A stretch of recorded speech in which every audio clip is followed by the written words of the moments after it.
Xavier. So now the only real question is Rome Hilda or Rome Cho? Wait. Okay. There you go. Rome Hilda. XP Cho, Rome Hilda. All right. There you go. There's your answer.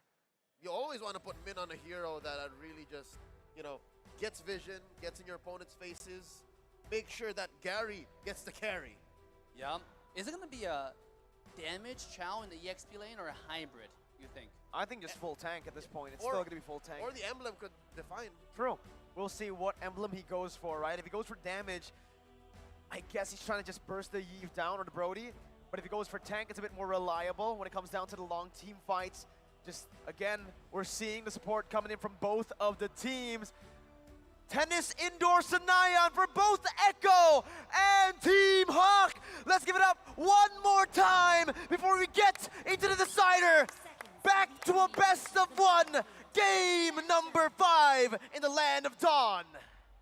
Look at the start here for Gary. Gonna start up his purple. Same for Carl Teasy. But again, Min just, at this point, Echo just knows that this is how Min is gonna play this Hilda. Yeah. And I gotta give the draft actually to Team Hawk for picking up Xavier in the end. If you look at the entire side of Team Echo, who's gonna get on this Xavier? Zhang.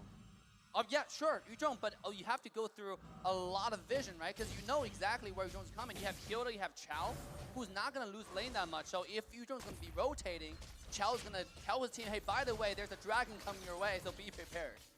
I guess at that point they're just hoping that Sanford, again, makes the wrong call and is just left with nothing. Because that happens. We've seen that happen many times in this series so far.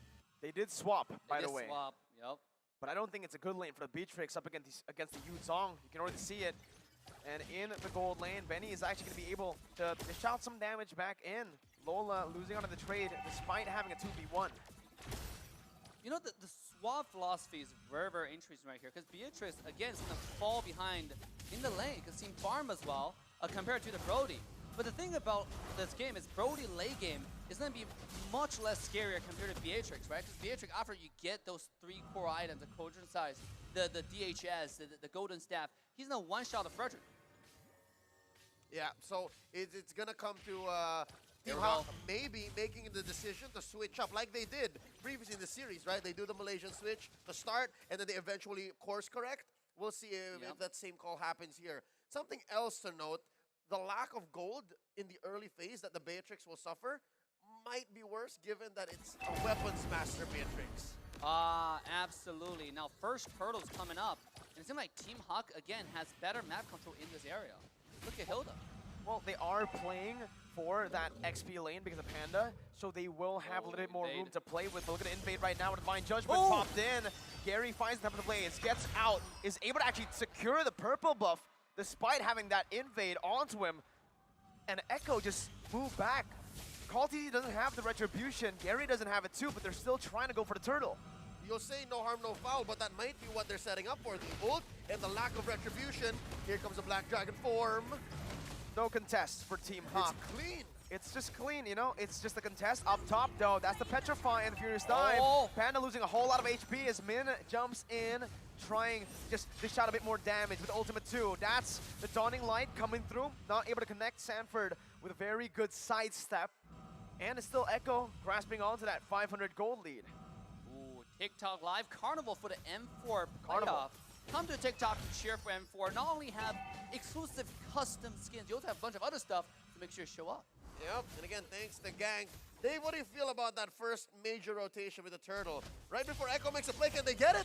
Oh, Divine Judgment brings Man over to his own turret there. Lola actually be able to find a Jikun-Do, and that's going to be the Dawning Light securing first blood. Gary still onto Benny. That's going to be stun coming in by Benny. Gary with the passive blades is able to actually cancel it out. Gets the kill down. Lola flickering out, taken low, but he is safe. 2 for 1. Team Hawk with the better value. They definitely traded. Now getting the Brody taken down. Brody is strong early game. Should kind of stop that momentum and allow Beatrix to safely farm. That's going to be really good. Look at Min though. Just being a nuisance to the entire side of Echo. I gotta say the first rotation for the entire side of Echo is pretty smart. They made it the jungle, take the blue away. Look at the damage. Did they succeed? From Xavier. Oh yeah, no, that's Gary. Yep. Let's grab that purple. Carl Teasy was actually able to secure it, yeah? Against Gary here, who didn't have the retribution on time. Again, in this game, it does feel like Team Hawk are getting a lot of kills, and I do feel like for the Beatrix, it's not going to be an XP lane Beatrix the entire game. It's just going to be the XP lane Beatrix up until the 5th minute. Then they're going to swap. At the 5th minute, though, the gold cards and the XP cards, they don't exist anymore. So again, I think it really was the intention to win the lane. Yep. And so far, they're making it there, but they're not converting to much because, again, the major objectives are going to Echo. Yes, I mean, and Echo is playing really smart again in this game, right? Their rotation, they're playing the Hawk game in a sense, where taking aggressive to your own jungle, taking Lean's jungle, no Lean's weak in jungle, have to use retry just to secure objectives. You can now, because of the early play from TZ, from Team Echo, now Lean is forced to not contest any objective, but to go to the other side to steal scraps, really, right? 1 or 2 small camps. Slowly but surely, they're starving Gary, and it may seem like Echo, 5 minutes in, found their way back into the series. Here in the mid lane, you can already see some damage being placed down, but Carl Teasy on the Fredrin, he can just soak that damage in.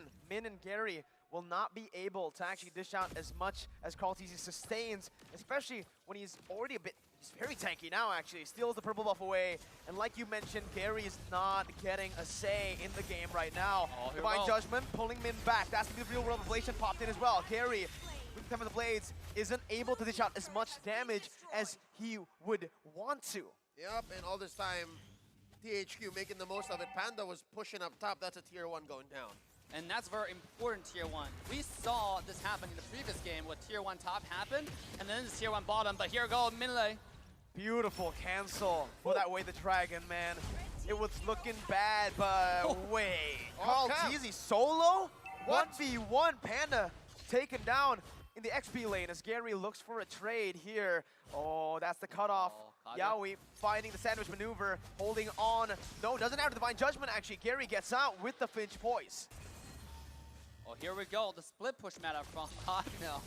You know, actually, a little bit of uncharacteristic from each side. They're playing each other's game in a sense, right? We know Echo to be the split push, but now it's the other side from Hawk. They're playing Ling. Oh, here we go. Yaoi, he does have the ultimate, does have the flicker, though. Not enough damage between the 3 of them down there. And it's impressive how Carl Teasy has gotten to this level, right? Yeah. Slowly but surely, stealing things away as much as he could from Gary. And yeah, Sanford so far did so well to keep Panda down, Mom. And now here's the eventual course correction. And Carl Teasy's not letting go, man. Oh, here we go. Lola able to find the way the dragon, but the Venture Point connects Sanford in the 2v1 right now. Lola still able to knock him up. Temper the Blades as well, but the sustainability of Sanford is dealing so much right now. Lola gonna be caught, has the Shunpu, gets out, but Sanford has outplayed the 2v1. Sanji rotating, picking up a kill. The Sand combo, as that's gonna be Lola knocking Sanji up. Sanji still looking for the skill shot right now as Lola tries his best to sidestep.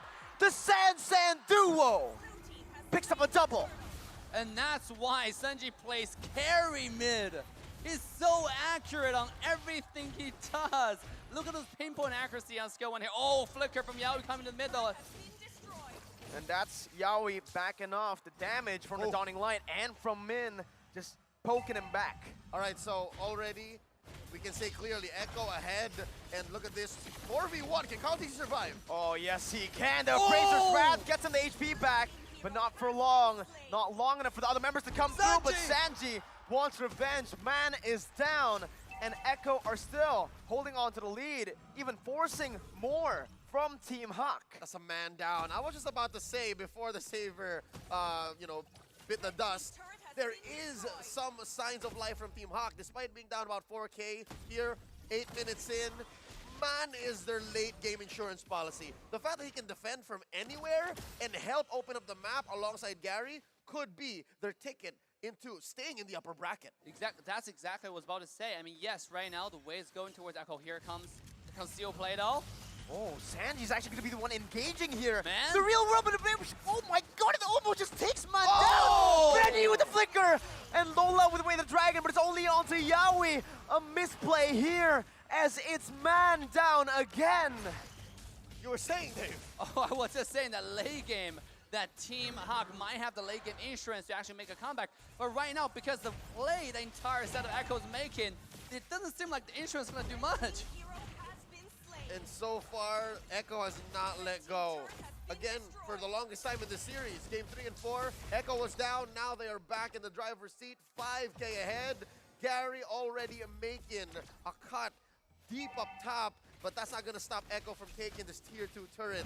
Echo is feeling it. They're not going to the lower bracket. They have recovered, but Team Hawk, it's not too late just yet. Yeah, they need a few minutes for Team Hawk though. Right now, Beatrice not online yet. Because even though she was there in the team fight, but she couldn't do significant enough damage in a short period of time. And look how tanky the entire Echo is, right? Yaoi is tanky, Kartiz is tanky, even Sanji, you know, as one of the tankiest mages, should I say, in the entire game.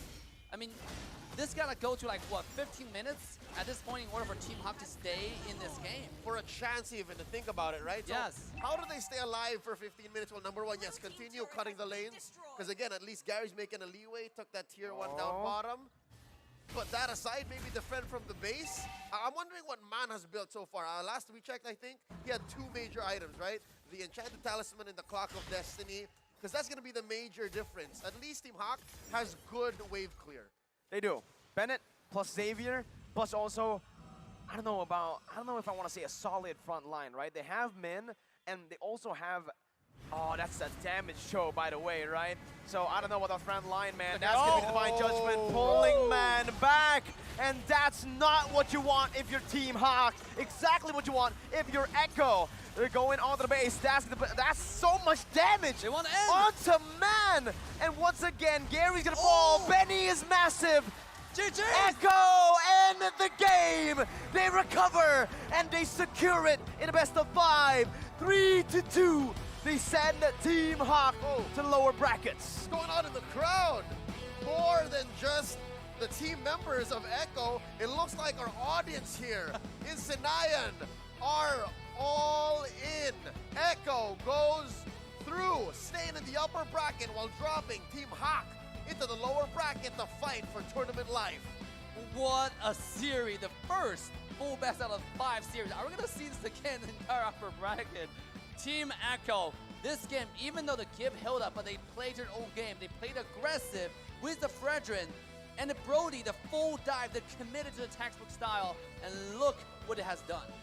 It's been a while since I've seen a Brody that welcomes the aggression, that actually knows its job, because usually when you pick a Brody, it's because the opponent has picked a Ling or a Hayabusa to try and stop it, or like a Lancelot. But here, it looked like Benny Cutie understood that he was a mobile turret. He knew that as long as I win my lane, Carl and I guess Sanji at this point can just win everywhere else. The second Gary lost the purple buff, I think it was just really tough for Team Hawk. Their composition was really banking on the fact that Gary is able to at least scale properly, right? Get to those item power spikes. But the reverse sweep is denied by Echo as they walk back here. You can see them on the stage, loud and proud. That's the victory march by the runner-ups from MPL of Philippines. The return of Carl TZ to the world stage. Took a while, was a long way around to their winning ways, but still, I mean, how often can you say that in a single day of competition, as a jungler, you were able